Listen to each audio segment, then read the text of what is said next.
In today's video, I'm going to teach you how to create product bundles on Shopify. Bundles are a great way to increase average order value by pairing complementary products and offering a compelling discount. So let's set one up from start to finish. First, open your browser and go to shopify.com, then click Login to access your admin dashboard. Once you're in, look to the lower left corner and click Settings. In the Settings menu, select Apps and Sales Channels, then click Shopify App Store. In the search bar, type AMP Bundles. When you see the app, click Install and confirm by clicking Install again to grant the necessary permissions. After installation, you'll land inside the app. Click Create a Bundle campaign. You'll be prompted to choose the type of bundle you want to add. For this tutorial, we'll use the Classic Bundle, which is perfect for grouping a few products together with a single discount.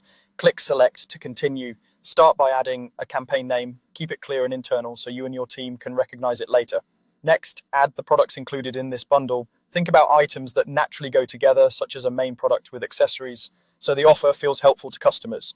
Now edit the discount and the discount name. The discount name is what shoppers may see near the offer, so keep it concise.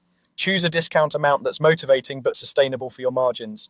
Select where this bundle will apply to, such as specific product pages or other placements provided by the app.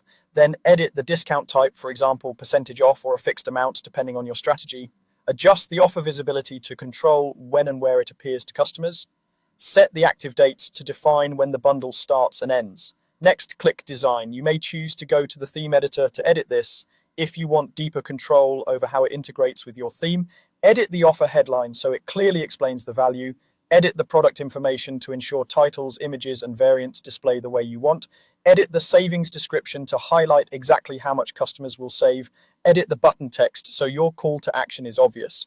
Edit the product sequencing to show the most important item first. Finally, edit the styles like colors and fonts to match your brand.